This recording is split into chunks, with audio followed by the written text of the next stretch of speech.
এই গল্পের শুরুতে একটা ছেলে আর একটা মেয়েকে রোম্যান্স করতে দেখা যায়, তবে পর মুহূর্তে আমরা বুঝতে পারি এটা সম্পূর্ণ একটা নোবেলের অংশ ছিল। এই নোবেলটা পড়ছিল একটা মেয়ে, সে আমাদেরকে তার নিজের সম্পর্কে বলতে থাকে, আমার নাম রুও, এই নোবেলটা আমার অনেক পছন্দের। এই নোবেলের নায়ক হচ্ছে শুন। রুও তার ফ্রেন্ডকে নোবেল সম্পর্কে বলতে থাকে, যেখানে এই নোবেলের নায়ক সবসময় তার ওয়াইফকে প্রোটেক্ট করে আর সে তার ওয়াইফকে অনেক ভালোবাসে। রুও আবার আমাদের বলে, আমি একজন জুনিয়র হাই স্কুল স্টুডেন্ট। একদিন হঠাৎই আমার একটা ছোট অ্যাক্সিডেন্ট হয় আর আমি যখন চোখ খুলি তখন নিজেকে একটা অন্যরকম জায়গায় দেখতে পাই। এখান থেকে গল্প শুরু হয়। রুও যখন ঘুম থেকে ওঠে তখন তার পাশে এমন অদ্ভুত পরিবেশ থাকে যেটা সে দেখে অনেক অবাক হয়। তখনই সেখানে দুজন মহিলা আর একটা ছেলে আসে। তাদের কেমন অদ্ভুত পোশাক পরতে দেখে রুও আরো বেশি অবাক হয়। তারা যখন হিস্টোরি যুগের মতো কথা বলতে থাকে আর রুও যখন সুনের নাম শুনে নেয় তখনই রুয়ের মাথায় তার নোবেলের কথা আসে। তখন সে বিছানায় শুয়ে থাকা একটা ছেলেকে দেখতে পায়। সে তাড়াতাড়ি সে ছেলেটার গা থেকে কাঁথা উঠিয়ে দেখে এটা তার নোবেলের নায়ক সুন। আজকে তাদের দুজনের বিয়ে হয়েছিল, অর্থাৎ এখন তাদের ওয়েডিং নাইট। সবকিছু পর্যবেক্ষণ করে রুও বুঝতে পারে সে তার পছন্দের নোবেলের মাঝে ঢুকে পড়েছে আর এখানে সে সুনের ওয়াইফের ক্যারেক্টারে রয়েছে। বিষয়টাকে আরো ভালোভাবে বোঝার জন্য রুও তার সামনে থাকা মহিলাকে বলে, আজকে তো আমাদের ওয়েডিং নাইট, তাহলে আমাদেরকে একা ছেড়ে দাও। রুও এর শাশুড়ি বলতে থাকে, এতটা নির্লজ্জ কেন তুমি কি করে শাশুড়িকে ওয়েডিং নাইটের কথা বলছো? তবে তারা সেখান থেকে চলে যায়। রুও তখন তাদের দরজা পর্যন্ত এগিয়ে দিতে আসতে চায়। ফ্রেন্ডস, তোমাদের জন্য অনেক বড় একটি সারপ্রাইজ আছে। অক্টোবরের শুরু থেকে শেষ পর্যন্ত আমি যতগুলো ভিডিও দেব সব ভিডিওতে লাইক, কমেন্ট আর শেয়ার করতে হবে। আমি উইনার হিসাবে 10 জনকে নেব আর তার জন্য তোমাদের 500টা কমেন্ট করতে হবে। যে যত বেশি কমেন্ট করবে তত বেশি কমেন্ট কাউন্ট করা হবে। প্রথম 3 জনকে স্পেশাল গিফট দেওয়া হবে আর বাকি 7 জনের জন্য একই রকম গিফট থাকবে। সব সময় আমার ভিডিও দেখতে হবে, প্লাস লাইক করতে হবে, শেয়ার আর 500টা কমেন্ট করতে হবে। সর্বনিম্ন 500টা কমেন্ট। আমি যেহেতু বাংলাদেশের ইউটিউবার, তাই যারা বাংলাদেশে রয়েছে তাদেরকে গিফট দেওয়া হবে। অক্টোবরের শুরু থেকে শেষ পর্যন্ত এই স্পেশাল গিফটের অফার থাকবে। আশা করি 1 মাসে তোমরা 500টা কমেন্ট কমপ্লিট করতে পারবে। শুধু কমেন্টই না, লাইক আর শেয়ারও লাগবে। আমি জানি এই বিষয়গুলো অনেকের ভালো লাগবে না, তাই যাদের ভালো লাগবে না তারা প্লিজ কোনো বাজে কমেন্ট করো না, কারণ সবার পছন্দ এক না, আমি তা জানি। 1 তারিখ থেকে কমেন্ট কাউন্ট করা শুরু হবে। এই ছোট্ট প্রতিযোগিতার মাধ্যমে আমি আমার চ্যানেলের টপ ফ্যানদের নিজের পক্ষ থেকে কিছু স্পেশাল গিফট দিতে চাইছি। আশা করি এই ছোট্ট সারপ্রাইজটা তোমাদের পছন্দ হবে। রুও এখন পর্যন্ত এই নোবেলের দুনিয়ায় কিছু দেখছিল না, তাই সে যখন বাহিরে বের হয় আর এত বড় বড় বাড়ি দেখে তখন সে অনেক অবাক হয়। সে বিস্ময়কর কণ্ঠে বলতে থাকে, আমি তো এখন থেকে বড়লোক হয়ে গিয়েছি। তাকে এমন অদ্ভুত কাণ্ড করতে দেখে রুয়ের শাশুড়ি অনেক বিরক্ত হয় আর সেখান থেকে চলে যায়। এখানে রুয়ের যে মেট ছিল সে আবার তার মডার্ন দুনিয়ার ফ্রেন্ডের মতো দেখতে ছিল, তাই রুও মনে করে সে হয়তো তাদের সবার সামনে এতক্ষণ অ্যাক্টিং করছিল। তাই রুয়ের শাশুড়িরা সেখান থেকে চলে যেতে রুও বলে, তোমাকে আর অ্যাক্টিং করতে হবে না। মেট জানায়, আমি তো অ্যাক্টিং করছি না। রুও বুঝতে পারে সেখানে শুধু একাই এসেছে, তার ফ্রেন্ড তো মডার্ন দুনিয়াতেই আছে। রুও আবারও ভাবে, আমি হয়তো কোনো স্বপ্ন দেখছি। তবে তার মেয়েদের কথায় যখন তার মনে পড়ে আজ তার ওয়েডিং নাইট, তখন সে দৌড়ে সুনের কাছে যায়। তাকে হঠাৎ এমন আচরণ করতে দেখে তার মেয়ের ভাবে, আমার ম্যাডামের কি কোনো সমস্যা হয়েছিল? এদিকে রুয়ের শাশুড়ি রুয়ের উপর অনেক রেগেছিল। সেখানে সুনের আরেকটা ভাই আর তার বউ ছিল। সুনের ভাইয়ের নাম ছিল জিন আর বউয়ের নাম ছিল হুয়া। হুয়া তার শাশুড়িকে রুয়ের নামে খারাপ কথা বলতে থাকে, কেননা রুও অনেক বড় পরিবারের মেয়ে ছিল। এখন যদি সে তার শাশুড়িকে হাতে রাখতে না পারে তাহলে হয়তো তাকে এখানে অপমানিত হতে হবে। আমরা চালের উপর একটা মেয়েকে দাঁড়ানো অবস্থায় দেখতে পাই। সে নিজের পরিচয় দিয়ে বলে, আমি সাংলেন। আমি এখানে দাঁড়িয়ে আছি আমার ক্রাশকে দেখার জন্য। আমরা সুন আর রুওকে দেখতে পাই। সুন চুপচাপ বসেছিল আর রুও একদম সুনের মুখের কাছে গিয়ে তার মুখটা নিয়ে বসেছিল। তারা ভেতরে কি করছে আবার সেটা বাহিরে থেকে হুয়া শোনার চেষ্টা করছিল। আর আরেকদিকে রুয়ের মেডও একটা খাতা কলম নিয়ে বসেছিল। আসলে রুয়ের মেড একটা নোবেল লেখার ট্রাই করছিল, যার জন্য সে তাদের রোমান্স লেখার চেষ্টা করছিল। এদিকে সাংলেন যখন চানের উপর শুয়েছিল তখন সে হঠাৎ কোনো কিছু শব্দ পেয়ে তাড়াতাড়ি উঠে বসে। দেখা যায় একজন মুখোশ পরা লোক লুকিয়ে সুনের ঘরে আশেপাশে ঘোরাঘুরি করছে। সাংলেন এতদিন তার জন্য অপেক্ষা করছিল, তাই সে সেই মুখোশ পরা লোকের দৃষ্টি আকর্ষণ করার জন্য ইচ্ছে করে মই থেকে পড়ে যাওয়ার অভিনয় করে। সাংলেনকে পড়ে যেতে দেখে সে মুখোশ পরা পরা লোকটি তাড়াতাড়ি তাকে ধরে নেয়। এই রাজ্যে অনেক ধরনের সমস্যা ছিল যেগুলো রাতের বেলা কোনো এক মুখোশ পরা লোক এসে সমাধান করত। তাকে কেউ কখনো দেখায়নি, তাই সবাই তাকে নাইট রেস্ট্রিকশন বলে ডাকে। সাংলেন সেই লোকটাকে মনে মনে পছন্দ করত, আর আজ অবশেষে তার দেখা পেয়ে সাংলেন অনেক খুশি হয়। সাংলেন খুশি মনে নিজের পরিচয় দিতে থাকে, তবে মুখোশ পরা লোকটি তাতে বিরক্ত হয়ে সেখান থেকে পালিয়ে যায়। তবে যাবার সময় তার কাছ থেকে একটা পাউন্স পড়ে যায়, তাই সাংলেন সেটা নিজের কাছে রেখে দেয়। আমরা সুন আর রুয়োকে দেখতে পাই।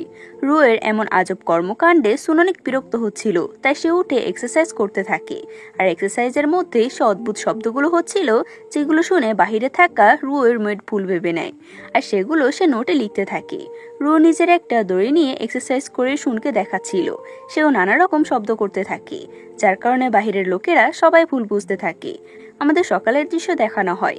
রুয়োকে যখন তার মেড ঘুম থেকে ডেকে দেয়, তখন সে নিজেকে এখনো এই প্রাচীন যুগে দেখে অনেক অবাক হয়, কারণ সে তো এতক্ষণ ভাবছিল সে হয়তো স্বপ্নে আছে।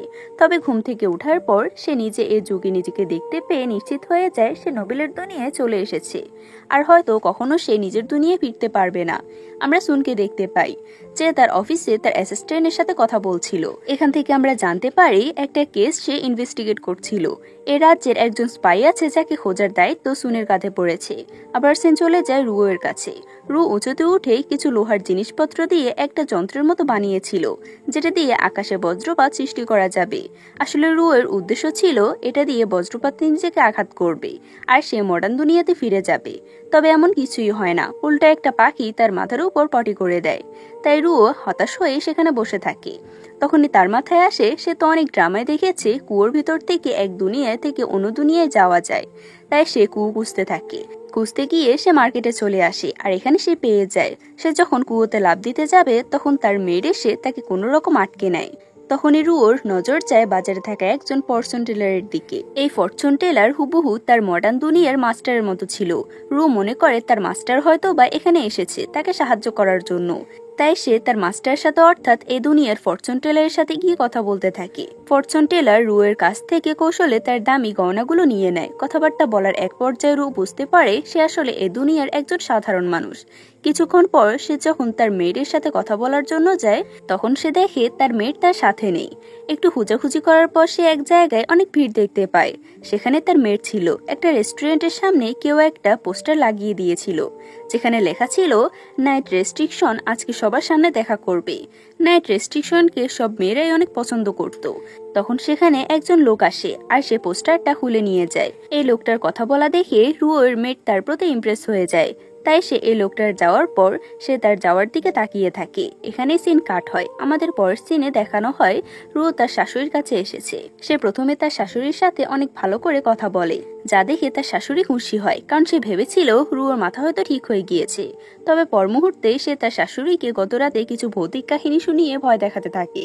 এসব শুনে রুয়ের শাশুড়ি অনেক বেশি ভয় পেয়ে যায় আর রুয়ের সাথে অনেক ভালো করে কথা বলতে থাকে, যাতে এরপর তার কোনো বিপদ না হয়। রুয়ো এমনটাই করেছিল, কারণ সে বুঝতে পেরে গিয়েছিল এই নোবেল দুনিয়া থেকে বের হতে সে কখনোই পারবে না।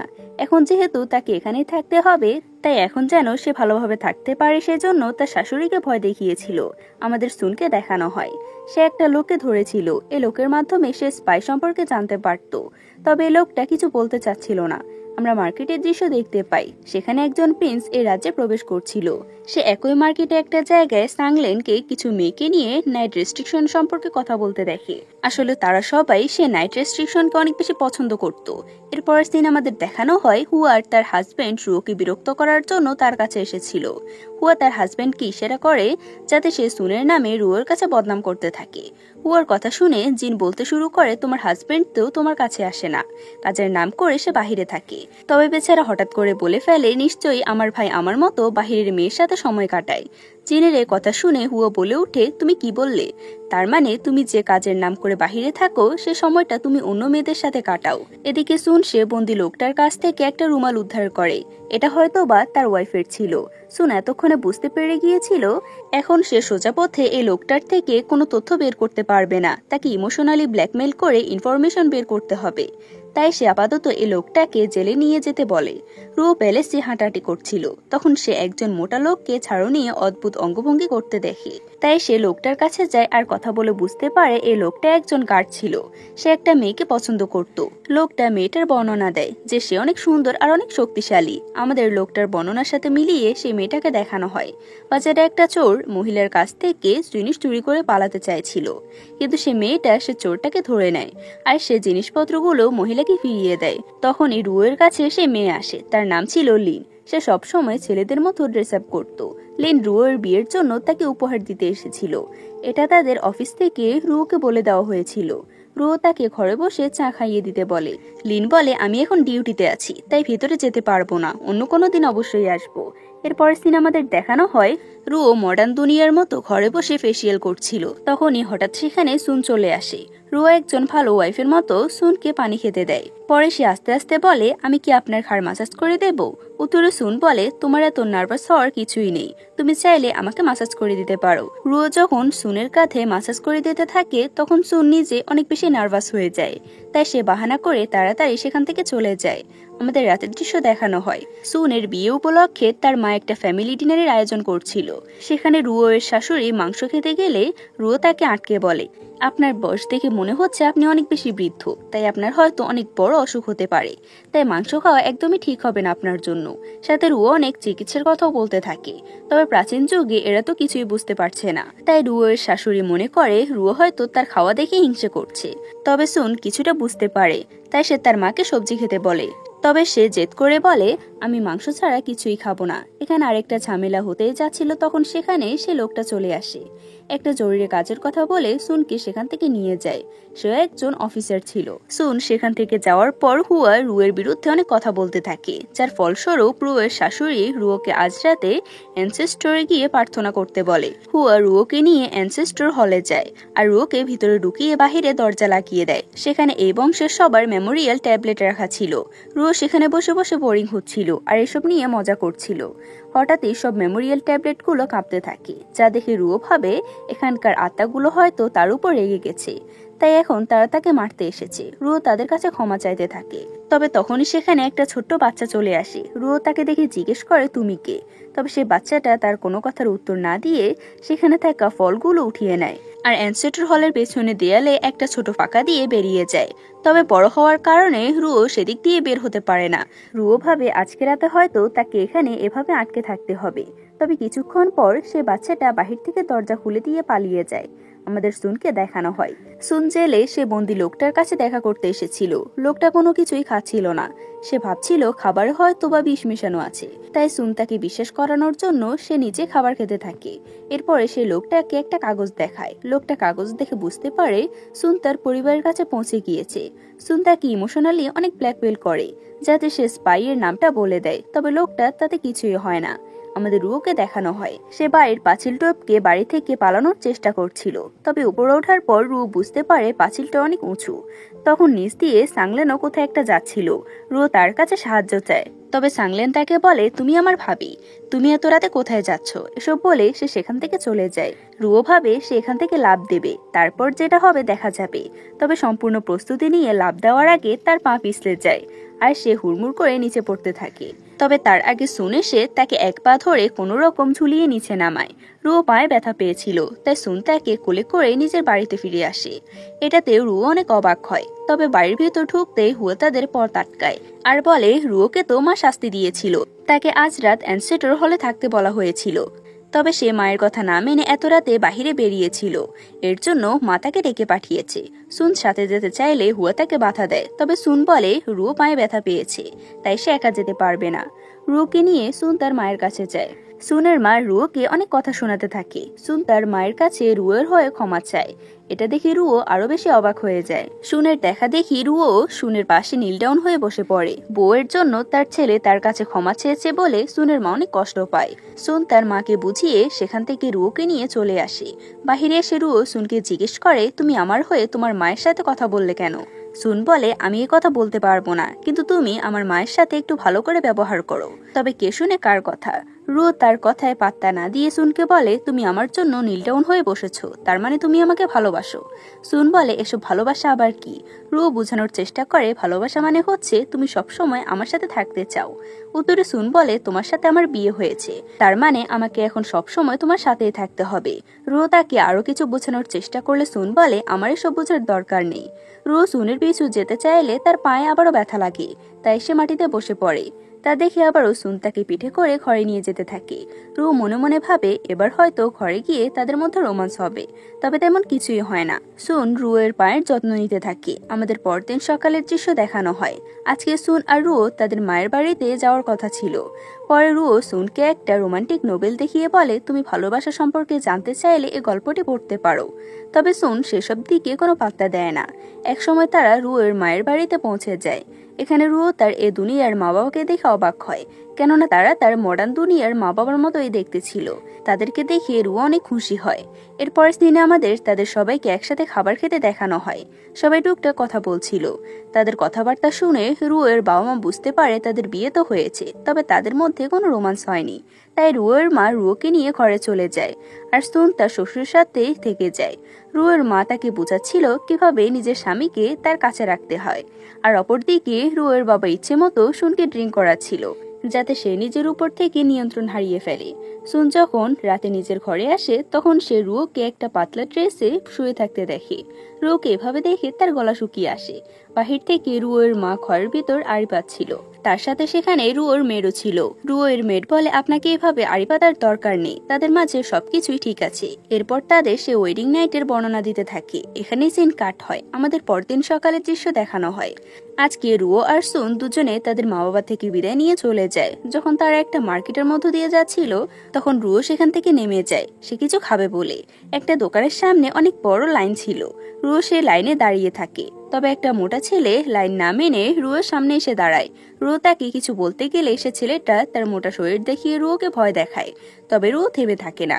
সে যখন আবারও সে ছেলেটাকে কিছু বলতে যাবে, তখন সে ছেলেটি তার উপর আক্রমণ করতে আসে। তবে ঠিক সময় কোথা থেকে আরো একটা ছেলে এসে এই ছেলেটাকে আটকিয়ে দেয়। তবে ছেলেটা যেহেতু অনেক মোটা ছিল, তাই তার গায়ের অনেক বেশি শক্তি ছিল। সে যখন তাকে আটকানোর জন্য এই ছেলেটাকে ঘুরিয়ে আবার আঘাত করতে যাবে, তখনই সেখানে সুন চলে আসে, আর তার মার্শাল আর্ট ব্যবহার করে সে মোটা ছেলেটাকে আঘাত করে। অপরিচিত ছেলেটার নাম ছিল জিং। জিং সুনকে বলে, আমাদের মিনিস্টার অব জাস্টিস এত ভালো মার্শাল আর্ট পারে তা আমি আগে জানতাম না। তাদের কথাবার্তা থেকে রুয়ো ভালোই বুঝতে পারে যে তারা আগে থেকে পরিচিত। সে যখন এই বিষয়ে সুনকে জিজ্ঞেস করে, তখন সুন তাকে নিজের দিকে টেনে নেয়। সুন যে জিংয়ের সাথে বেশি কথা বলতে চাইছিল না, সেটা রুয়ো বুঝতে পারে। জিং এই বিষয়টা বুঝতে পারে, তাই সে সেখান থেকে চলে যায়। এরপর সিন আমাদের দেখানো হয় রুয়ো তার ঘরে এলোমেলোভাবে শুয়েছিল। তার মেট তার কাছে আসে আর তাকে ঠিক করে শুইয়ে দিতে থাকে। তবে এর মাঝে সেখানে হুয়া চলে আসে। হুয়াকে দেখে রুয়ো উঠে বসে, তবে সে চোখ খুলতে পারছিল না, কারণ তার প্রচন্ড ঘুম পাচ্ছিল। হুয়া বলে, মা তোমাকে আবার শাস্তি দিয়েছে, তোমাকে ফ্যামিলির রুলস কপি করতে হবে। রুয়ো যখন কপি করার সংখ্যাটা জানতে পারে, তখন সে অনেক অবাক হয়, কারণ তাকে অনেকবার কপি করতে হবে। আমরা সুনকে দেখতে পাই, সে আবারও 3 জন লোককে ধরেছিল। আগের মতো এই লোকেরাও কিছু বলতে চাইছিল না, তবে সুন যখন তাদেরকে টাকার লোভ দেখায়, তখন তারা সবকিছু বলতে রাজি হয়ে যায়। আবার রুয়োকে দেখানো হয় সে রুলসগুলো কপি করছিল। তার কাজ করতে অনেক বোরিং লাগছিল, কারণ মডার্ন দুনিয়ার এসব কাজ কম্পিউটারে করা হয়। যাই হোক, রুয়ো অনেক কষ্ট করে লেখাগুলো কপি করা শেষ করে। রুয়োর শাশুড়ি যখন লেখাগুলো দেখে, তখন সে অনেক খুশি হয়ে যায়। তবে তখন তার কাছে হুয়া উপস্থিত ছিল, তাই সে নানা রকম ভুলভাল দেখাতে থাকে। হুয়া তো এদিকে তার নামে অনেক বদনাম করছিল। তার কথা শুনে তার শাশুড়ি আবারও তাকে এই রুলসগুলো ভালোভাবে কপি করতে বলে। হুয়া যখন এসে রুয়োকে আবারও এগুলো কপি করতে বলে, তখন রুয়ো একদমই ভেঙে পড়ে, কারণ সে এমনিতে অনেক কষ্ট করে লেখাগুলো কপি করেছিল। তবে তার তো কিছু করার মতো ছিল না, বাধ্য হয়ে সে লিখতে থাকে। তবে লিখতে লিখতে সে এক পর্যায়ে ঘুমিয়ে পড়ে। তখন সেখানে সুন এসে নিজে রুয়োর লেখাগুলো কপি করে দেয়। সকালে উঠে যখন রুয়ো সব কাজ শেষ দেখে, তখন সে অনেক বেশি খুশি হয়ে যায়। সে বারবার সুনকে ধন্যবাদ দিতে থাকে। এমন সময় কোথা থেকে সাংলেন আসে মাথায় আঘাত নিয়ে। এই 3 দিন ধরে সে নাইট রেস্ট্রিকশনের জন্য একটা জায়গা অপেক্ষা করছিল।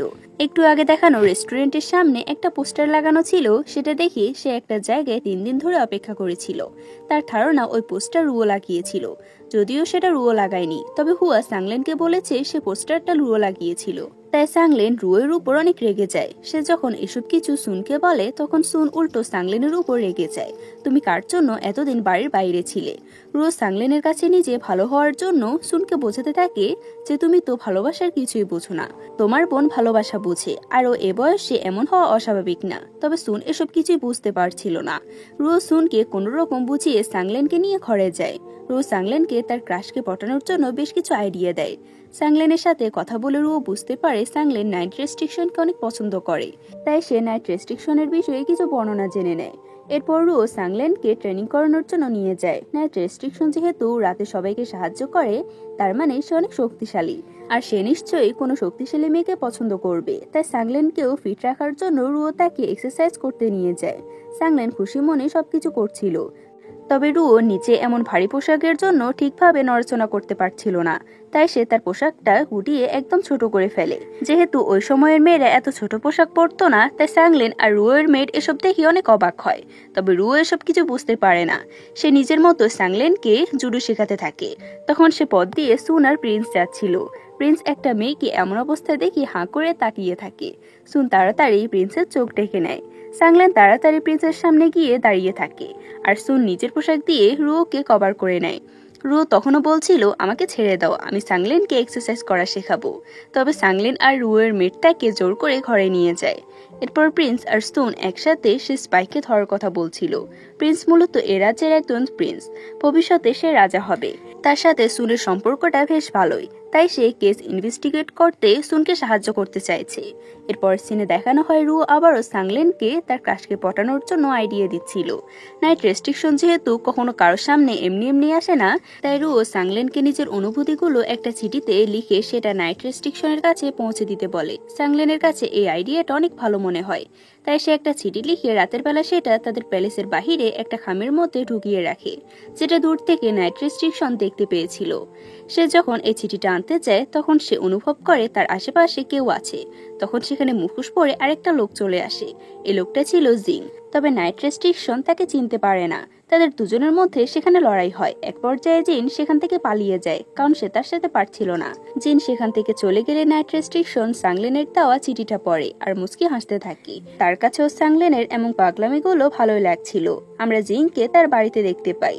এখান থেকে আমরা জানতে পারি জিংয়ের একজন ওয়াইফ আছে। এরপর দিনে আমাদের রুকে দেখানো হয়। সে যখন প্যালেসে হাঁটাহাঁটি করছিল তখন সে আগের দিনে সে বাচ্চাটাকে দেখতে পায়। বাচ্চাটা একটা জায়গায় বসে দূর থেকে একটা নির্দিষ্ট তীর দিয়ে ফেলার চেষ্টা করছিল। রু তার সাথে কথা বলতে গেলেও বাচ্চাটা তার সাথে কথা না বলে নিজের মতোই প্র্যাকটিস করছিল। রুও বাচ্চাটার থেকে অ্যাটেনশন পেতে তার কাছে থাকা একটা হেয়ার পিন জোর করে নিয়ে নেয়। এটা দেখে সে বাচ্চাটা কান্না করতে থাকে। রুও কি করবে বুঝতে পারে না। পরে সে হেয়ার পিনের মতো জিনিসটাকে দুই খণ্ড করে ফেলে দেয় আর বলে, তুমি যদি একা থাকো তাহলে তোমাকে কেউ এরকম ভাবে দুখণ্ড করে ফেলতে পারে, কিন্তু তুমি যদি আমার সাথে থাকো তাহলে আমরা সবসময় একটা টিম হয়ে থাকতে পারবো। আমাদেরকে কেউ কখনো আলাদা করতে পারবে না। রুয়ের এমন কথা শুনে বাচ্চাটা তার সাথে থাকতে রাজি হয়। এ বাচ্চাটার নাম ছিল হ্যাং। রু বাচ্চাটাকে তার সাথে নিয়ে ঘরে আসে। সুন যখন হ্যাংকে রুয়োর সাথে দেখে তখন সে অনেক অবাক হয়, কারণ হ্যাং সাধারণত কারোর সাথে মিশতে চাইতো না। হ্যাংকে রুয়োর সাথে একা রেখে সুন যেতে চাইছিল না, তবে রুয়ো তাকে জোর করে তার কাজে পাঠিয়ে দেয় আর নিজে হ্যাংয়ের সাথে মিলে কাজ করতে থাকে। আমাদের পরের দিন সকালের দৃশ্য দেখানো হয়। রুয়ো যখন হাঁটছিল তখন হঠাৎ করে সে দেখতে পায় হুয়া তার মেটকে অনেক বকছিল, কারণ তার মেট নাকি অনেক দামি একটা জিনিস নষ্ট করে ফেলেছিল। রুয়ো তার সাথে গিয়ে কথা বলতে চাইলেও হুয়া তাকেও অনেক বকাবকি করতে থাকে, কিন্তু হুয়া তার এই সমস্ত কথায় পাত্তা দেয় না আর তার মেটকে নিয়ে সেখান থেকে চলে আসে। এরপর সে জিনিসটা বানানোর চেষ্টা করতে থাকে যাতে হুয়া একটু ঠান্ডা হয়। এদিকে রাতের বেলা নাইট রেস্ট্রিকশন সুনের প্যালেসের আশেপাশেই ছিল। প্রতিদিনের মতো আজকেও সাংলেন নাইট রেস্ট্রিকশনকে দেখার জন্য আজকে রাতেও সে প্যালেসের বাহিরে থাকে। তখন তার নজরে পড়ে মুখোশ পরা কিছু লোক এদিক দিয়ে যাচ্ছিল।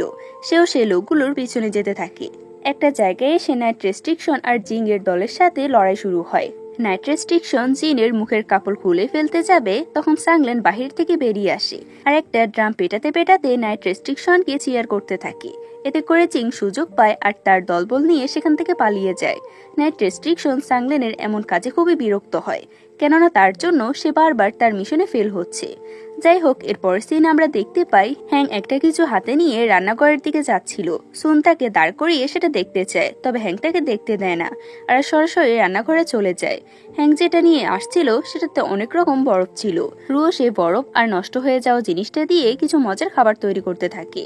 রুও আর হ্যাংকে একসাথে দেখে তাদেরকে সুন জিজ্ঞেস করে, তোমরা কি করছো? সুনকে দেখে রুও তার তৈরি করা খাবারটা জোর করে তার মুখে ঢুকিয়ে দেয়। এ যুগে এসে এরকম ঠান্ডা খাবার কেউ খেত না, তাই সুন ঠিকঠাক মতো খাবারটা খেতে পারছিল না। তবে রুও গিয়ে সে খাবারটা আস্তে করে হ্যাংকে খাইয়ে দিতে থাকে। এরপর জিজ্ঞেস করে খাবারটা কেমন হয়েছে। হ্যাং মাথা নাড়িয়ে বলে অনেক মজা হয়েছে। এরপর হ্যাং নিজেও তাকে খাইয়ে দিতে থাকে। এরপর রুও হ্যাংকে নিয়ে একটা জায়গায় বসে আঁকাআঁকি করছিল। তখন রুও একটা কাগজের লাল কালি দিয়ে কিছু একটা আঁকে, যা দেখতে অনেকটা রক্তের মতো ছিল। হ্যাংয়ের বাবা মাকে সে স্পাই খুন করেছিল। হ্যাং সেটা নিজের চোখে দেখেছিল, আর তার থেকে মূলত সে এমন চুপচাপ হয়ে গিয়েছে। হ্যাং যদি সে স্পাই সম্পর্কে কোনো তথ্য দিতে পারত তাহলে সুনের অনেক উপকার হতো। তবে হ্যাংয়ের মানসিক অবস্থা ভালো ছিল না, তাই তাকে কিছু জিজ্ঞেস করা হয়নি। তবে হ্যাং যেহেতু এমন একটা ছবি এঁকেছে, তাই রুও সেটা নিয়ে ভাবনা চিন্তা করতে থাকে। তবে অ্যাক্সিডেন্টলি সে কাগজটা ছিঁড়ে যায়। রুও কাগজটা ঠিক করার জন্য আটা খুঁজতে সে স্টোর রুমে যায়। তবে হঠাৎ করে তার পায়ে ব্যথা হয়। সব সময়ের মতো এবারও সুন আসে আর পায়ের কাটা জায়গায় মলম লাগিয়ে দিতে থাকে। রুও হ্যাংয়ের আঁকা ছবি নিয়ে সুনের সাথে কিছুক্ষণ ডিসকাস করে। পরদিন রু আবারও হ্যাংয়ের সাথে বসে ড্রয়িং করতে থাকে। রুকে হ্যাংয়ের এত কাছাকাছি দেখে হুয়ার অনেক চলতে থাকে। সে পরিকল্পনা করে রুকে হ্যাংয়ের থেকে আলাদা করবে। আজকে হ্যাং একটা অদ্ভুত ছবি এঁকেছিল। রু বুঝতে পারে হ্যাং এই ছবিটা দিয়ে কিছু একটা বোঝানোর চেষ্টা করছে। রাতের বেলা প্রতিদিনের মতো আজ সুন নিচে ঘুমিয়ে পড়ে। তবে হঠাৎ সকালবেলা সাংলেন তাদের ঘরে আসলে সুন তাড়াতাড়ি করে নিজের জায়গা ছেড়ে রুয়ের কাছে চলে যায়। আর বাহিরের লোক তাদেরকে আলাদা থাকা সম্পর্কে কিছুই জানতে পারে না। সাংলেন এখানে এসেছিল রুকে এটা জানাতে যে নাইট রেস্ট্রিকশন তার চিঠির উত্তর দিয়েছে। রু সুনকে সেখান থেকে পাঠিয়ে দিয়ে সাংলেনের সাথে কথা বলতে থাকে। সাংলেন নাইট রেস্ট্রিকশনের চিঠি পেয়ে প্রচন্ড খুশি ছিল। সে তো তার হাতের লেখা দেখে অনেক প্রশংসা করতে থাকে। চিঠিতে নাইট রেস্ট্রিকশন সাংলেনের সাথে দেখা করতে চেয়েছিল, তাই স্যাংলেনও তার সাথে দেখা করার জন্য ঠিক জায়গায় পৌঁছে যায়। এখানে সাংলেন তার এক্সাইটমেন্ট ধরে রাখতে না পেরে নাইট রেস্ট্রিকশনের হাত ধরে রাখে। সে কিছুতে তার হাত ছাড়াতে পারছিল না। বেচারা দেখা করতে এসে একদমই ফেসে যায়, তাই সে কোনো রকম সেখান থেকে পালিয়ে বাঁচে।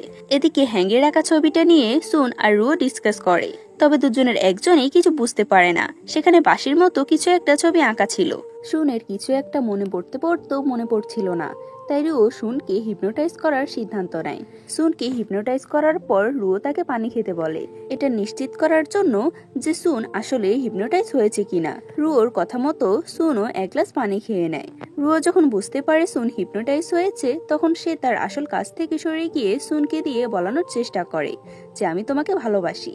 রুও একবার ভাবে এখন তার এটা করা ঠিক হবে না, তবে আবার ভাবতে থাকে সুযোগ যখন পেয়েছি তাই হাতছাড়া করা যাবে না। সুন এখন হিপনোটাইজ হয়েছিল না। রুয়ের এমন কর্মকাণ্ড দেখে সে রুয়ের উপর অনেক রাগ হয় আর সে রুয়ের সামনে থেকে উঠে চলে যায়। এরপরে সিনে দেখানো হয় রুও তার মেয়েটকে নিয়ে একটা পরিত্যক্ত বাড়িতে কিছু খোঁজাখুঁজি করতে যায়। জায়গাটা অনেক পুরনো আর ভুতুড়ে ছিল, তাই তারা দুজনে সেখানে ভয় পাচ্ছিল। হঠাৎ করে সেখানে সুন চলে আসলেও রুও আরো বেশি ভয় পেয়ে যায়। তারা সেখানে একটা ছোট কোটার মতো জিনিস খুঁজে পায়। সেটা তারা বাড়িতে নিয়ে আসে আর সেটা পরীক্ষা করতে থাকে। রুও একাই জিনিসটার পরীক্ষা করছিল আর সুন কিছুটা দূরে বসেছিল। হঠাৎ করে সে কৌটো থেকে কোনো একটি পাউডার বেরিয়ে রুয়োর মুখে লেগে যায়। রুও কেমন অদ্ভুত আচরণ করতে থাকে। সে কোটার মধ্যে হয়তোবা উত্তেজনার কোনো ড্রাগ ছিল, যার কারণে রুও এখন পাগলামি করছিল। সুন কোনো রকম তাকে ঘরে নিয়ে আসে আর রুয়ের তার কাছাকাছি যাওয়ার চেষ্টা করে। রুও কল্পনাতে দেখছিল সে আর সুন রোমান্স করছে। বাস্তবেও সে সুনকে জোর করতে থাকে। এখানেই সিন কাট হয়। আমাদের পরের দিনের সকালের দৃশ্য দেখানো হয়। রুও যখন ঘুম ভাঙে তখন সে নিজেকে বাঁধা অবস্থায় দেখতে পায়। সে সুনকে এর কারণ জিজ্ঞেস করলে সুন তাকে মনে করায় যে গত রাতে সে কি করেছিল। গত রাতে যখন রুয়ের এমন অবস্থা খারাপ ছিল তখন সুন ডাক্তার ডেকেছিল। তবে রুও ডাক্তারের সামনেও সুনকে উল্টোপাল্টা কথা বলছিল। ডাক্তার তার অবস্থা দেখে বলে তার এই চিকিৎসা তার হাজবেন্ড করতে পারবে, এখানে আমার কোনো কাজ নেই। এসব কথা শুনে রুও বর্তমানে অনেক এম্বারেস ফিল করতে থাকে। রুও আর সুন এরপর খোঁজ নিতে থাকে সেরকম ড্রাগ কোথায় পাওয়া যায়। সেটা দিয়ে খোঁজ করতে তারা একটা ফার্মেসিতে যায়। সেখান থেকে তারা কোনো তথ্য না পেলেও তাদের ফার্মেসির উপর কিছুটা সন্দেহ হয়। তারা নিজেদের মতো করে একটা কেস ইনভেস্টিগেট করতে থাকে আর লিনের সাহায্যও নিতে থাকে। এদিকে তারা নিজেদের মতো কেস ইনভেস্টিগেট করছিল আর অন্যদিকে হুয়া কোনো কাজ নিয়ে সে ফার্মেসিয়ানের সাথে দেখা করতে গিয়েছিল। এই লোকটা স্পাইয়ের ব্যাপারে কিছু একটা জানতো, তাই যে রাতে হুয়া ফার্মেসিয়ানের সাথে দেখা করতে যায় সেই রাতে জিং তার কিছু লোক ফার্মেসিয়ানকে মারার জন্য পাঠায়। তবে সৌভাগ্যবশত সুন সে ফার্মেসিয়ানের উপর নজর রাখছিল, তাই সে এই পুরো বিষয়টা দেখতে পায়। ভিতরে যখন ফার্মেসিয়ান হুয়ার সাথে কথা বলছিল তখন হঠাৎ তাদের উপর আত্মাইরা হামলা করে দেয়। তবে সুন এসে তাদেরকে বাঁচিয়ে নেয়। হুয়া ফার্মেসিয়ানকে নিয়ে সেখান থেকে পালানোর চেষ্টা করে, তবে এক পর্যায়ে এসে তারা দুজনে দুদিকে চলে যায়। তাদের এরকম টানা হিচড়ার মধ্যে সেখানে দুজন আততায় চলে আসে। তাদেরকে দেখে হুয়া ভয়ে অজ্ঞান হয়ে যায়। তবে তারা ফার্মেসিয়ানকে কিছু করার আগে সেখানে সুন এসে তাকে বাঁচিয়ে নেয়। পরের সিনে সুনকে দেখানো হয় যে ফার্মেসিয়ান থেকে কিছু ইনভেস্টিগেট করে কিছু তথ্য জানতে পারে। তবে সব কথাবার্তা আবার বাহির থেকে রুও নিজেও শুনছিল। রুও ভিতরে আসে আর পরিকল্পনা করে লোকটা যে জায়গার কথা বলেছিল সেই জায়গায় যাওয়ার সিদ্ধান্ত নেয়। তবে সে জায়গায় যাওয়ার জন্য রুওকে প্রেগনেন্ট সাজতে হয়। রুও প্রেগনেন্ট সেজে সে জায়গায় পাহারা দেওয়ার গার্ডদের বোকা বানিয়ে ভিতরে ঢুকে আর নিজের কাজ করে আবার বাহিরে চলে আসে। তবে আসার সময় সে প্রায় গার্ডদের কাছে ধরা পড়ে যাচ্ছিল, তাই সে ওখান থেকে কোনো রকম পালিয়ে আসে। রুও সেখান থেকে যে ইনফরমেশন গুলো পেয়েছিল সেগুলো সবাই মিলে খোঁজার চেষ্টা করছিল। সেখান থেকে তারা একজন মিনিস্টারের নাম খুঁজে পায় যে জিংয়ের সাথে জড়িত অথবা সে মিনিস্টার স্পাই। তাই সুন আর প্রিন্স মিলে সে মিনিস্টারের সাথে একটা ডিনার আয়োজন করে। সেখানে তারা স্বাভাবিকভাবে খাবার খেতে থাকে।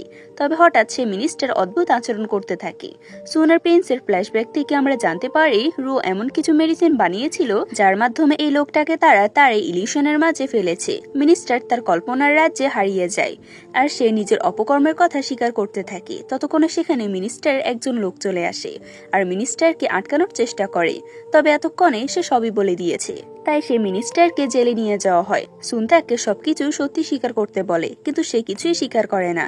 তাই সুন তাকে আরো কিছু সময় দিয়ে সেখান থেকে চলে যায়। পরে সিনে দেখানো হয় রুও আরেকটা নতুন ডিশ তৈরি করেছিল। সে খাবারটা সুনকে যত্ন করে খাওয়াচ্ছিল। সুন প্রথমে একটু ইতস্তত করলেও সে খাবারটা খেতে থাকে। অপরদিকে আমরা জিনকে তার ওয়াইফের সাথে দেখতে পাই। জিন নিজে মানুষ খারাপ হলেও সে তার ওয়াইফকে অনেক ভালোবাসতো। সে তার ওয়াইফকে প্রমিস করে আমি সবসময় তোমাকে প্রোটেক্ট করব। নিজের জীবন চলে গেল আমি তোমাকে বাঁচাবো। আমরা আবারও সুন আর রুওকে দেখতে পাই। তারা সেখানে ভালো সময় কাটাচ্ছিল। তখনই সেখানে রুওয়ের মেড জানায় জাস্টিস অফিসের কোনো একটা ঝামেলা হয়েছে। এটা শুনে সুন তাড়াতাড়ি সেখানে চলে যায়। সুন সেখানে গিয়ে জানতে পারে তারা যে মিনিস্টারকে জেলে আটকে রেখেছিল সেখানে কেউ তাকে মেরে ফেলেছে। মিনিস্টারকে খাবারের মধ্যে বিষ দিয়ে মারা হয়েছিল। এতক্ষণ পর্যন্ত তারা ভাবছিল সে হয়তো বা এসব কিছু করেছে। তবে তাকে যখন কেউ মেরে ফেলেছে তার মানে এই মিনিস্টার কিছুই করেনি, বরং তাকে কেউ কন্ট্রোল করছিল। তাই এখন তাদের অন্যভাবে কেসটা ইনভেস্টিগেট করতে হবে। এরপরের সিনে আমাদের রুওকে দেখানো হয়। রুও হ্যাংয়ের কাছে গিয়েছিল। হ্যাং একটা ছোট্ট পাতা নিয়ে খেলা করছিল। রুও জিজ্ঞেস করে তুমি কি এরকম ছোট ছোট পাতাগুলো অনেক পছন্দ করো? হ্যাং বলে হ্যাঁ। এরপর তারা একটা গাছের নিচে বসে কথা বলছিল। তাদের কথা বলার মাঝে সেখানে সুন আসে। এরপর তারা তিনজনে কিছু সময় কাটায়। হ্যাংকে ঘরে পাঠিয়ে দিয়ে তারা নিজেরাও নিজেদের ঘরে চলে যায়। পরের দিন আমাদের দেখানো হয় সুন আর রুও পাশাপাশি বসে আছে।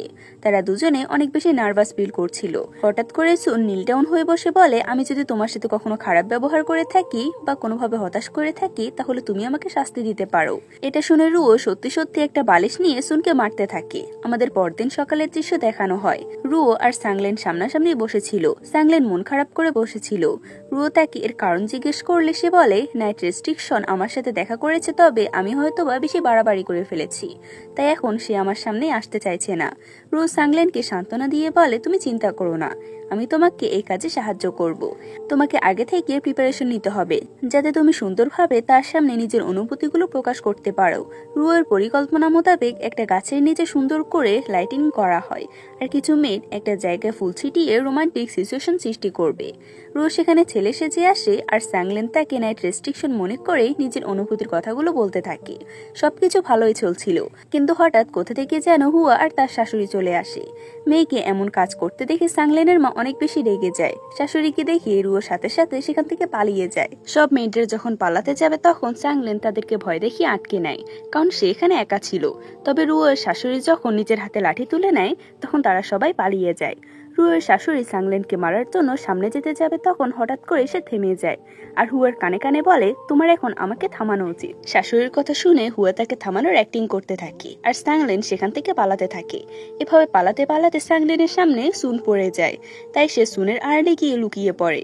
রুয়ের শাশুড়ি এটা খেয়াল করে না, তাই সে ভুলবশত বেচারা সুনের গালে আঘাত করে। আমার কথা হচ্ছে, এখানে সুনের কি দোষ ছিল? একজন প্রেম করেছে আর একজন সাহায্য করেছে, আর এই বেচারা আমাদের হিরো মার খেতে হয়েছে। যাই হোক, এখানে সিন কাট হয়।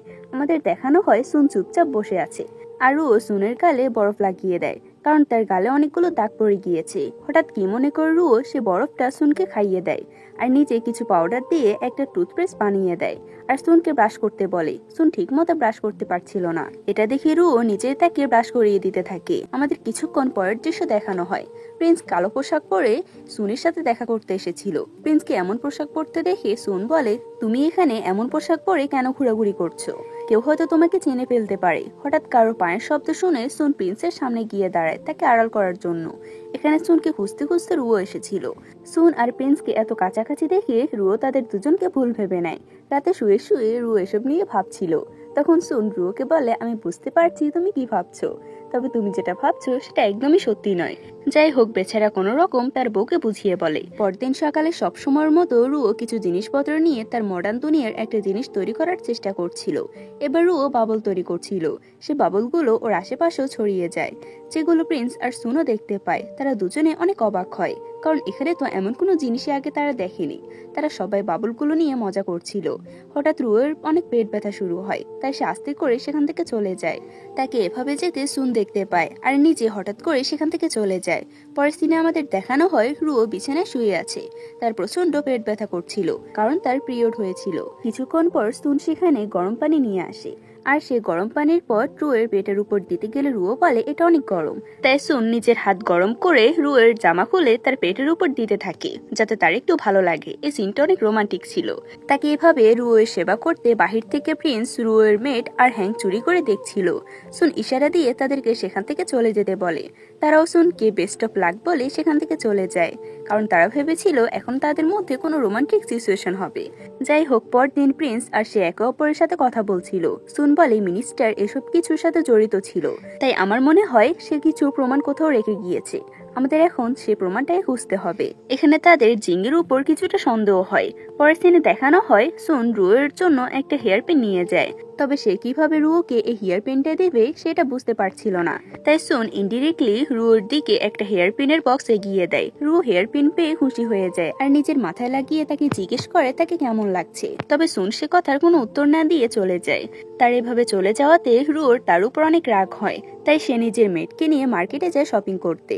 একটা দোকানে তার সাথে জিংয়ের দেখা হয়। জিং তাকে তার সাথে একসাথে খাবার খেতে বলে। এর আগে যেহেতু জিন একবার তাকে বাঁচিয়েছিল, তাই রুয়ো তাকে না করতে পারছিল না।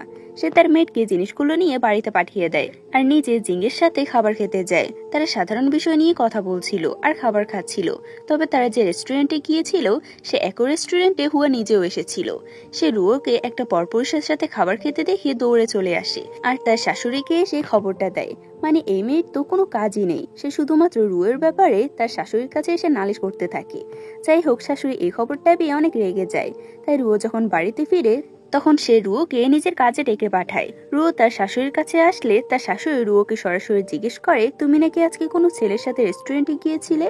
রুয়ো সরাসরি বলে দেয়, হ্যাঁ, একটা ছেলে আমাকে একদিন বাঁচিয়েছিল আর আজকে হঠাৎ করে তার সাথে আমার দেখা হয়ে যায়, তাই আজকে আমি তাকে ট্রিট দিয়েছি। বেচারা শাশুড়ি এমনিতেও তো ট্রিট কি এটা বোঝে না, তার উপর আবার তার এমন সোজাসাপটা কথায় সে অনেক রেগে যায়। অন্য সময়ের মতো রুয়ো এবার চুপচাপ থাকে না, সে তার শাশুড়ির মুখোমুখি কথা বলতে থাকে। মায়ের রুম থেকে এমন চেঁচামেচির শব্দ শুনে সুন সেখানে চলে আসে। সুনকে দেখে রুয়োর শাশুড়ি আরো বেশি ন্যাকামি করতে থাকে। তবে রুয়ো এবার তার শাশুড়ির ন্যাকামিতে কান না দিয়ে সেখান থেকে চলে যায়। সুনও পিছু পিছু চলে যায়। হুয়ার তো লেগেই আছে তার শাশুড়ির কান ভার করার জন্য। সে বলতে থাকে, আপনার নিজের ছেলে তো আপনাকে কোনো পাত্তা দিল না, উল্টো নিজে নিজের বউয়ের পেছন পেছন চলে গিয়েছে। এটা শুনে রুয়োর শাশুড়ি বলতে থাকে, আমি তো চাইলে রুয়োকে এ বাড়ি থেকে বের করতে পারবো না, কারণ হ্যাং রুয়োকে অনেক পছন্দ করে। তুমি একটা কাজ করো, তুমি হ্যাংয়ের কাছাকাছি থাকার চেষ্টা করো। সে যদি একবার তোমাকে পছন্দ করে নেয় তাহলে আমার আর কোনো সমস্যা থাকবে না, আমি সহজে রুয়োকে এ বাড়ি থেকে বের করতে পারবো। শাশুড়ির কথা মতো হুয়া হ্যাংয়ের কাছে যায়, তবে হ্যাং হুয়াকে দেখেই সেখান থেকে পালিয়ে যায়। হুয়া তখন তাকে আটকাতে গেলে হ্যাং হুয়াকে ধাক্কা দেয়, যার কারণে হুয়া পড়ে গিয়ে পায়ে ব্যথা পায়। হ্যাং দৌড়ে রুয়ের কাছে চলে যায়। হ্যাংয়ের মন ভালো করতে রুয়ো তাকে ঘুরতে নিয়ে যায়। তারা তিনজনে ঘোরাঘুরি করছিল, হঠাৎ তাদের ঘুড়িটা একটা গাছে আটকে যায়। হ্যাং বলে সে এই গাছে উঠবে ঘুড়িটা নেওয়ার জন্য, কিন্তু রুয়ো তাকে আটকে দেয় আর নিচে গাছে উঠে। তাদের দূর থেকে জিন আর হুয়া দেখছিল। তাদেরকে এভাবে আনন্দ করতে দেখে হুয়ার অনেক হিংসা হচ্ছিল। তবে জিন বলে, তোমাকে কত সুন্দর লাগছে, আমাদের যদি একটা বাচ্চা থাকতো তাহলে আমরাও এমন মজা করতে পারতাম। এটা শুনে হুয়া আরো বেশি রেগে যায় আর বলে, তুমি আমার স্বামী হয়ে আমার পক্ষ না নিয়ে তাদের পক্ষ কেন নিচ্ছ? এরপর সিনে দেখানো হয় রুয়ের মেড একটা গরম পানির গামলা নিয়ে রুয়ের ঘরে আসে, যেখানে আগে থেকে সুন ছিল। সুন রুয়োকে ঘুমাতে দেখে মেডকে তাকে ডাকতে নিষেধ করে। সুন একটা কাপড় গরম পানিতে ভিজিয়ে নিজে রুয়োর মুখে লেগে থাকা ময়লা পরিষ্কার করে দিতে থাকে। তার টাচ পেয়ে রুয়োর ঘুম ভেঙে যায়। রুয়োর পাশে হ্যাংও ঘুমিয়েছিল। তারা দুজনে একসাথে ঘুম থেকে উঠে আবার একে অপরকে জড়িয়ে ধরে রাখে। তাদের দুজনের মাঝে বন্ডিংটা অনেক ভালো হয়ে গিয়েছে। আমরা সাংলেনকে দেখতে পাই, সে একা একটা জায়গায় বসেছিল। পেছন থেকে প্রিন্স এসে তার দিকে ঢিল ছুঁড়ে তাকে বিরক্ত করতে থাকে। সাংলেন রেগে তার সাথে ঝগড়া করতে যাবে, তখনই তারা খেয়াল করে সেখানে সাংলেনের মা আসছে। তার প্রিন্স তাড়াতাড়ি সাংলেনকে নিয়ে একটা গাছের আড়ালে লুকিয়ে পড়ে। লুকাতে গিয়ে তারা দুজনে একে অপরের অনেক কাছাকাছি চলে আসে। প্রিন্সকে এতটা কাছ থেকে সাংলেনের কেমন একটা অদ্ভুত লাগছিল দেখতে। পরক্ষণে সে নিজেকে বোঝায়, আমি তো নাইট রেস্ট্রিকশনকে ভালোবাসি, তাই একে আমার মনে কোনো জায়গা দেওয়া যাবে না। এটা ভেবে সে নিজেকে শান্ত করতে প্রিন্সের কাঁধে জোরে একটা কামড় বসিয়ে দেয়। এদিকে প্রতিদিনের মতো আজ সুন যখন নিজের বিছানা করার জন্য নিজের বালিশ নিতে যাবে, তখন কি মনে করে সে সেগুলো আবার উপরে রেখে দেয়। রুয়ো সে নিজের মতো করে বিছানা করে শুয়ে পড়ে। রুয়ো ঘুমিয়ে গেলে সুন আস্তে আস্তে করে তার পাশে জড়সড় হয়ে শুয়ে পড়ে, যাতে রুয়ো কোনোভাবে জেগে না যায়। রুয়ো দেখে যে সুন তার পাশে শুয়েছে, তাই এটাতে সে পাত্তা দেয় না। আমরা সাংলেন আর প্রিন্সকে দেখতে পাই, সে নাইট রেস্ট্রিকশনের প্রতি অনুভূতিগুলো প্রিন্সের কাছে শেয়ার করছিল। প্রিন্স বলে, তুমি নাইট রেস্ট্রিকশনকে এতটা পছন্দ করো কেন? উত্তরে সাংলেন সুন্দর করে তার বর্ণনা দিতে থাকে। শেষে এটাও বলে, আমার অনেক ইচ্ছা নাইট রেস্ট্রিকশনের কাছ থেকে আমি ফুল নেব। এটা শুনে প্রিন্স বাহানা করে সেখান থেকে চলে যায়। কিছুক্ষণ পর সেখানে নাইট রেস্ট্রিকশন চলে আসে আর সাংলেন সাধারণভাবে কথা বলতে থাকে। সে কথা বলতে বলতে সাংলেনের দিকে একটু ঝুঁকে আসলে সাংলেন এই সুযোগে নাইট রেস্ট্রিকশনের গালে একটা চুমু বসিয়ে দেয়। সাংলেনের এমন হঠাৎ কাজে সে তো অনেক অবাক হয় আর সাংলেনকে বকতে থাকে আর অনেক লজ্জা পেয়ে তাড়াতাড়ি সেখান থেকে চলে যায়। আমাদের পরদিন সকালের দৃশ্য দেখানো হয়। আজকেও রুয়ো, হ্যাং আর রুয়োর মেয়ের তিনজনে একসাথে মার্কেটে ঘুরতে গিয়েছিল। মার্কেটে একটা জায়গায় একটা গেম খেলা হচ্ছিল। রুয়ো সেই গেমটাতে পার্টিসিপেট করে। গেম খেলা শেষে সে হ্যাংকে ডাকতে যায়, তখন সে খেয়াল করে তার পাশে হ্যাং নেই।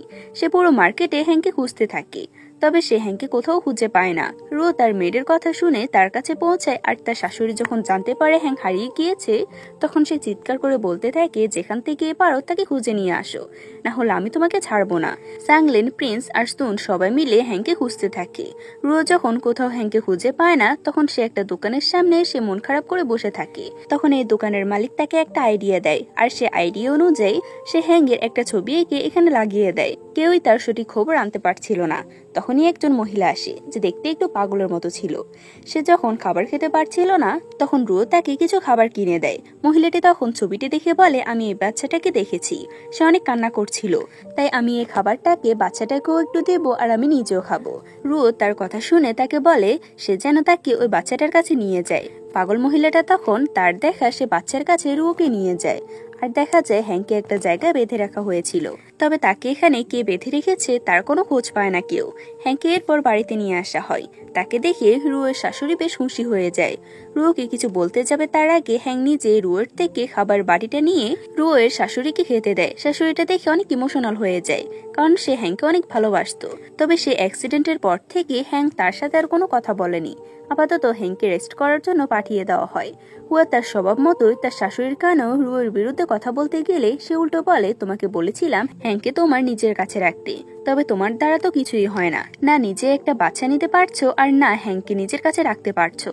এরপর সিনে রুও আর হুয়া একটা খাবার বানিয়ে তাদের শাশুড়ির সামনে পরিবেশন করে। তবে তাদের শাশুড়ি কার খাবারটা আগে খেয়ে দেখবে এটা নিয়ে তাদের দুজনের মধ্যে ঝগড়া শুরু হয়। তাদের ঝগড়া থামানোর জন্য সুন প্রথমে রুর থেকে কিছু খাবার নিয়ে টেস্ট করে। সুনের মা জিজ্ঞেস করে এই খাবারটা কি আমি খেতে পারবো। সুন জানায় তার খাবারটা ভালো হয়েছে। এটা শুনে রুয়ের শাশুড়ি তার খাবারটা টেস্ট করে। সেও রুয়ের খাবারের অনেক প্রশংসা করে। এখানে সিন কাট হয়। পরের সিন আমাদের দেখানো হয় হুয়া আর জেন যে হ্যাংকে পড়ানোর চেষ্টা করছিল, তবে হ্যাং তাদের কাছে কিছুতে পড়তে চাইছিল না। তারা হ্যাংকে জোর করলে হ্যাং সেখানে কান্না করতে থাকে। আমাদেরকে সুন আর প্রিন্সকে একসাথে কথা বলতে দেখানো হয়। তাদের কথা থেকে আমরা জানতে পারি সবাই যাকে নাইট রেস্ট্রিকশন নামে জানতো সে আসলে প্রিন্স। আমাদের রুয়োকে দেখানো হয় সে বাঁশির মতো একটা জিনিস নিয়ে ঘাটাঘাটি করছিল। সে সেটাতে কিছু খোঁজার চেষ্টা করছিল। তবে তখন সেখানে সুন আসলে সে সুনের ড্রেস খুলে তার মাপ নিতে থাকে। এতে তারা দুজনে অনেক ক্লোজে চলে আসে। রুয়ো নিজের মতোই কাজ করছিল, তবে সুনের অবস্থা অনেক খারাপ হয়ে যায়। সুনের সাথে দেখা করতে প্রিন্স আসে। আর এসে এমন দৃশ্য দেখে সে লজ্জায় পাশে কিছু একটার সাথে ধাক্কা খায়। প্রিন্সের ধাক্কা খাওয়াতে রুয়ো এতক্ষণে যে জিনিসটা দেখছিল সেটা পরে ভেঙে যায়। জিনিসটা ভাঙতে সুনের চোখ যায় ভাঙা অংশের মধ্যে থাকা একটা কাগজের দিকে। তবে তারা সে কাগজটা নিয়ে এসে দেখতে পায় এই কাগজটা একদমই ফাঁকা। তবে একটা সাদা কাগজ কেউ এত যত্ন করে বাঁশের মধ্যে কেন লুকিয়ে রাখবে? এটার মধ্যে নিশ্চয়ই কোনো সিক্রেট আছে। তবে তারা কেউ এই সিক্রেটটা বের করতে পারে না। হঠাৎ করে রুয়ের মাথায় একটা আইডিয়া আসে। সে কাগজটাকে কিছু একটার সাথে লাগিয়ে আগুনের উপর রেখে দেয় আর দেখার চেষ্টা করতে থাকে এখানে কিছু আছে কিনা। তখন সে কাগজের উপর একটা চিহ্ন ভেসে ওঠে। অবশেষে তারা সে স্পাইকে খুঁজে বের করতে সক্ষম হয়। সেখানে যে চিহ্নটা ছিল সেটা জিঙ্গির কাছেও দেখা গিয়েছে। অর্থাৎ জিঙ্গি হলো সে স্পাই, যেটা কিনা সুন আর প্রিন্স আগে থেকে সন্দেহ করছিল। তবে তার বিরুদ্ধে কোনো পাকাপোক্ত প্রমাণ না থাকায় তারা তাকে ধরতে পারেনি। তবে এই ইনভেস্টিগেশন করে তারা জিঙ্গির বিরুদ্ধে সব প্রমাণ বের করতে পারে আর জিংকে তার কাজের জন্য শাস্তি দেওয়া হয়। এরপর আমরা জানতে পারি স্যাংলিন প্রিন্সের আসল পরিচয় জানতে পেরেছে। প্রথমে সে একটু অবাক হলেও পরে সে তাকে মেনে নেয় আর তারা বর্তমানে একসাথেই আছে। রুয়ো আর তার মডার্ন দুনিয়ায় ফিরে যায় না। সে সুনের সাথে এ দুনিয়াতে থাকার সিদ্ধান্ত নেয়, কারণ সে চাইলেও এখন মডার্ন দুনিয়াতে ফিরে যেতে পারবে না। আর এভাবে তারা একটা হ্যাপি কাপলের মতো থাকতে শুরু করে। এই দৃশ্যের মাধ্যমে এই ড্রামার হ্যাপি এন্ডিং হয়। আমি জানি ড্রামাটা একটু অন্যরকম ছিল, যদিও টাইম ট্রাভেল তারপরে একটু অন্যরকম। তবে এই ড্রামার যে মেইন টুইস্টগুলো ছিল সেগুলো সত্যি অনেক সুন্দর ছিল। আমি আশা করি তোমাদের কাছে এই ড্রামাটা অনেক ভালো লাগবে।